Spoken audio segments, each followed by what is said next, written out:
Okay, moving ahead with the biotic interactions.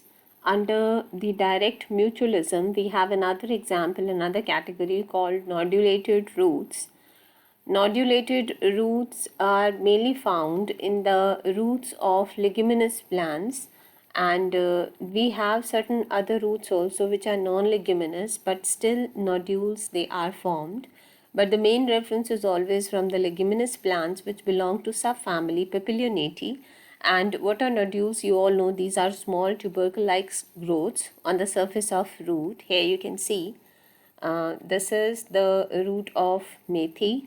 The plant is called trifolium, and you can see small tubercles on the surface of this. The size varies and the shape also, generally it remains round or slightly oval in outline. Now it may be irregular also. The nodules, they are formed by local proliferation of the cells because of presence of a nitrogen fixing bacteria, Rhizobium. You have studied different species, amongst which the Leguminosarum is the main species, which is associated with pea and other few legumes, and it helps in development of the irregular structures, nodules on the surface of the plant. These are the steps that are followed. So initially the rhizobia, they get attracted toward developing root hair. Slowly and gradually, when the root hair gets matured, its tip gets curled under the influence of certain chemicals released by bacteria, and then a small puncture is made in the cell wall so that but plasma membrane remains intact, and from here the bacteria start entering into the root hair by invagination of plasma membrane. Now plasma membrane keeps on growing towards this tip. This is with the help of Golgi bodies present in this area. Then in the slowly it will cross the epidermis, it will cross the outer cortex, and then it will reach the inner cortex. And in the inner cortex, the infection thread is going to branch, proliferate, and it will ultimately get released. The various bacteria, they will be released into the inner cortical cells where they are continuously dividing, and a stage reaches when they stop dividing and get transformed into the irregular structures called bacteroids. They are respiring, but they are further non-dividing. Okay, so this is another diagram to show similar steps. So initially there is pre-infection, then there is nodule initiation right from the formation of the infection thread till it reaches the inner cortex. In the inner cortex, the cells, under the influence of certain phytohormones which are released, the cells of the cortical cells, they undergo uncontrolled divisions. The cells in this region, they show a lot of proliferation, because of which the area from the outside, from the morphologically on the root surface, it start appearing as an irregular tumor-like growth, which is called nodule. So these are the steps. The rhizobia, they enter the lesion or the root hair, and it results in the formation of infection thread, which slowly advances towards root cortex. And in the inner cortical cells, infection thread bursts to release these bacteria. Then they get surrounded by a special membrane which is called peribacteroid membrane, and themselves they get transformed into the polyhedral irregular structures called bacteroids. Now this is a symbiotic relationship, means both partners, they should be benefited. So here what happens, the rhizobia, they draw nourishment from the host. They need certain organic acids for the ammonium ion assimilations that they have produced as a result of nitrogen fixation. So for that purpose they need certain organic acids which they withdraw from host, and they withdraw food as well as they seek shelter in the higher plant. And in return, what they are doing, they are fixing nitrogen for the plant, which will be made available to them. So I told you we have mainly the plants of the Papilionaceae subfamily which have nodule formation, but there are some other non-leguminous plants also whose roots show nodulation. Examples are Casuarina, Elnus. Now this is Casuarina, it's Casuarina equisetifolia. Because you can see the leaves, they are just like equisetum. So it's called Casuarina equisetifolia. And the second these are the roots of Casuarina. You can see here the nodule formation. And what is there in these nodules? It's not rhizobium. It's a member of Actinomycetes called Frankia. So it's a fungus, basically ray fungi, the member of Actinomycetes that resides in the nodules of Casuarina and helps in nitrogen fixation. Okay, this is a second example, Elnus, and common name is elder, not edder, elder. And this one that I'm showing you, this is red elder. Why it's called red? You can see the bark. The bark of the tree, it's a tree species. Bark of the tree is red in color. Usually it is harvested for the dye purpose, red color dye. Okay, we have another species of elder like black elder that is all meant for obtaining different colored dyes. So you can clearly see the development of nodules on its surface. Again, it's the inhabitant or the organism involved in this is Frankia. Okay, now the next category for the direct benefit is coralloid roots. Coralloid roots, which look like corals, that's why they are called coralloid roots, and they are very common in gymnosperms. We are here mentioning two plants from gymnosperm, Cycas and Zamia. Zamia, this is the smallest gymnosperm.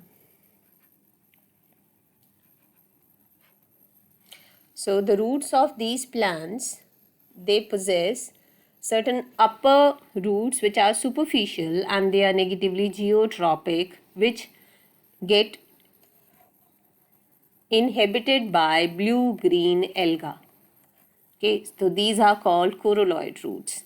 So basically they have a blue-green alga partner which fixes nitrogen, which is provided to the cycad host. On the other hand, the roots provide shelter to the algal partner. Okay, so this is Cycas. Many species of Cycas are there.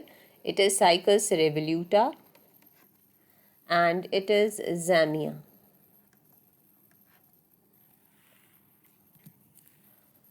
Okay, the fifth category is leaf nodules.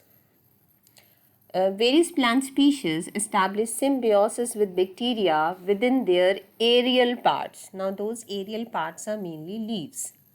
So the bacteria, they are contained within nodules or glands which are located on leaves. This character has been exploited as a taxonomic marker since 20th century because this helps in differentiating different species depending upon the location of these surface on which they are present, whether they are deep seated, what is their shape. So it has been used as a taxonomic marker for identification of species of a genera. Now there are many families in which leaf nodules are formed, but the main important one where a number of dicots they show this character is Rubiaceae and Primulaceae, and we have one reference of a monocot called Dioscorea. Now the symbionts which are living within these plants, they are going to release bioactive secondary metabolites. So they are not involved in nitrogen fixation as is the case of the nodules in roots. Okay, so they are not involved in that.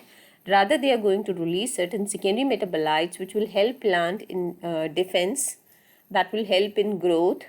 So, and in return what they get, because it's a kind of mutualistic association, so in return the leaves provide shelter to those bacteria. So we are going to have few examples here. First is Psychotria. Different species of Psychotria have different placement of these nodules. So on that basis they are differentiated. So it is used for their taxonomic identification. Psychotria is a member of Rubiaceae. Okay, so you can see here along the margins the nodules are present. Then in the second case you can see along complete lamina these small structures are present here. It's in Kirki where the nodules are there and bacteria are living inside. Then Ardisia. Then we have, this is a member of Primulaceae. I told you these two families, they are mainly having the genera with leaf nodules. Then Dioscorea. It's a monocot. Okay, so in the cross-sectional views, we can see the shape of nodules vary. In Kirki, they are perfectly kidney-shaped nodules, whereas in Ardisia, they are oval. In Dioscorea, you observe on the both sides the nodules are present, which are cup-like. So this is the one enlarged picture of the leaf nodules of Psychotria. So this is a surface view. It is a scanning electron micrograph which is providing us a surface view of leaf. So these are the nodules. And this is a cross-sectional view, that is VS. So here also you can see that a proper kidney-shaped leaf nodule is present. So that's all about the direct mutualism. Now coming to indirect mutualism. Indirect means now the species, they are not in a direct physical contact with the symbiont, but still they are providing mutual benefit to each other and their relationship is obligatory. So it's not like the sharing of thallus by two partners. It's not like an association in which one species is living within another species, but still they are found together and both are beneficial for each other. So in this we'll have number of examples and they are not on typically plant-plant interactions here. So we will be referring to the insects, ants, etc. So first case is a fig ant mutualism. It has been seen that in the tropical forest where fig species, the ficus one, you call the botanical name is ficus. Ficus is very common and there the tree species is always found in association with ants. Particular type of the ants, depending upon the species, they are found in association and their association is actually a keystone mutualism for the tropical forest. How? Why this happens? We will explain that.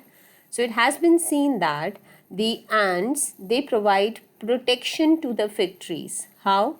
They protect their seeds. They protect the pollinators of the trees from the parasitic wasps and herbivores. And it has been observed that if the ants are present, the overall fitness of the tree as well as its pollinators, that also increase. Now what in return they get? So ants, because they are serving as guards for that tree, so they get a proportion of the phloem substances, means they are getting food from the plant, as well as they are also getting some of the pollen dispersers, means the pollinators, which are some of these pollinators, they are consumed by these ants. So with a small sacrifice, the tree are getting protected. So this price seems to be very low compared with the overall fitness benefit. So this is a fig. You can see here the inflorescence, particular inflorescence to this family is Hypanthodium. So in the Hypanthodium here, the wasp lays its eggs inside the fruit and you can see the number of pollinators, they are visiting the plant. And this is the one which is without association with ants, and this is with association. So it has been observed that when ants are not associated, the plant, see how the lot of damage is caused to these plants by some pathogenic, some parasitic wasps, whereas if they are protected or guarded by ants, that damage is lesser. Moreover, they are also helping in attracting, in saving the pollinators of the species. So this is how always the ants, they are found associated with the tree species. So and they are mutually benefiting each other. Then comes the second example, acacia ant mutualism. So this is in regard to acacia. Acacia is a plant which belongs to Mimosoideae. Number of species of acacia, they show ant mutualism, but the one which is most important is Cornigera. This is called Cornigera because the other name is the bullhorn acacia, because it has these bull-like spines. That's why it is called Cornigera as well. Now this species is mainly found in association with the typical ants called acacia ants, and they belong to the genus Pseudomyrmex. It's very, very small and just 3 mm long. But its eyes are particular. They are very large eyes present in these ants. And initially, when the plant is growing, the queen ant that is attracted towards the plant, and it starts residing in these horn-like spines. So it is residing here inside it. The queen will lay eggs, and ultimately the ants, they will come out. Then this thorn is going to just split up, and the ants, they will be start coming out. They'll start coming out of that thorn and will cover the plant body.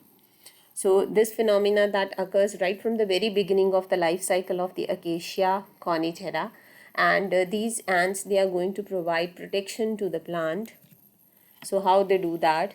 They kill the insects such as crickets. They also prevent herbivory.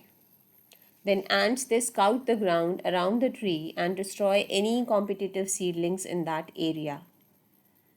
In compensation, what they get, there are special glands present at the base of the tree leaves which are rich in nectar, that is having sugar and amino acids. So that is provided to the ants. Secondly, at the tip of the leaves, special bodies are formed which are called Belchian bodies. They have abundant oils and proteins. They are also being eaten up by ants. Now the ants, they provide vital protection to the acacias day and night, and without ants it has been seen that greater damage from the attacking insects by the competition from the overgrowing species that has been observed if the Acacia conigera is not in association with ants. So in a way, both they are benefiting each other and both are obligatory for each other as well. Okay, so this is the acacia. This is to show you Belchian bodies. Where are the Belchian bodies? Here. These light colored bodies which are having abundant essential oil and proteins, they are being released continuously from the leaf tips, and ants, these ants, see the eyes, big eyes. So these ants, they feed upon these Belchian bodies. Third example is Azospirillum grass mutualism. Typically we have the examples of grasses, but many dicot species, they also get benefited from Azospirillum. It is an associative nitrogen fixing bacteria. Associative means this remains in the soil surrounding the roots of the plant. So it remains in the rhizosphere soil and it gets attached to the plant, but may exist as a free living form as well. It's a rod-shaped gram-negative bacteria and found in variety of soils, variety of environments like tropical, temperate zones, tundra, semi-desert areas. Okay, so extremes of conditions it can survive. The Azospirillum, it appear to colonize crop plants like rice, wheat, barley, and it shows positive influence on the plant growth, on the crop yield, and on the nitrogen content of the plant. So overall it is generating benefit for the plant, and in return what it gets, it gets food from the plant, and it is recommended as a biofertilizer. It's a nitrogen fixing species. So just like the nostoc, Anabaena, etc., a small inoculum of Azospirillum that is provided in the field when the land is properly irrigated, and then it gets associated with the plant growing therein, and ultimately it fixes nitrogen for the plant, and simultaneously improved growth and yield of the plant has also been observed. Now they also have nitrogenase. Okay, this enzyme is present, but this enzyme is not like the enzyme that is present in the root nodules of leguminous plants. It's a modified form. How? Because nitrogenase, it has two components. The first component is iron molybdenum component. This is a main component. You must have read about the role of molybdenum for the activity of nitrogenase. Now what happens, this enzyme is very susceptible to high temperature as well as low temperature. So it cannot survive at the cooling temperatures, whereas the modified form which is found in Azospirillum, that can survive even at the temperature below 5 degrees Celsius. Why? Because in the first unit, the molybdenum is replaced by vanadium. Okay, the vanadium, because of the replacement, now this modified nitrogenase, it becomes more effective in fixing nitrogen even at the low temperatures, which is less than 5 degrees Celsius. So that's why this is quite successful in tundra regions as well, in temperate regions. So looking at the overall performance of azospirillum, it has been widely recommended as a biofertilizer, and it is now commercialized product which you get in the small bottles in the form of a powdered, and you can directly spray this. You can spread this powder in your land when it is properly irrigated, and you will observe an increase in growth of the plants. Okay, these are called the plant growth promoting rhizobacteria. Such bacteria, there is a typical term used for them, plant growth promoting rhizobacteria, because they are found in the rhizosphaeric soil. Another example of the same category, that is the plant growth promoting rhizobacteria, is Klebsiella. Now Klebsiella pneumoniae. Okay, it's a very common known species for its pathogenicity. It causes pneumonia, but that is for higher organisms, whereas when we see this growing in the soil along in the vicinity of the plants, it is beneficial for them. So it is growing on the surfaces of the plant roots, and mainly the crops which are found associated are alfalfa, Arabidopsis, sweet potato, rice, wheat. So there are a number of crops which are legumes as well as cereal crops with which it is associated, and it is nitrogen fixing. It produces certain chemicals which increase or improve the growth of plant species. So that's why this is has been put under PGPR. So you can see here, this is Klebsiella. It lives within plants when gets associated. Okay, so this we are observing in the intercellular region. Similarly, if you see the plant cross section, even in the xylem vessels also you can observe this bacteria growing. So that's all for today. So we have covered the mutualism, that is a direct mutualism and indirect mutualism.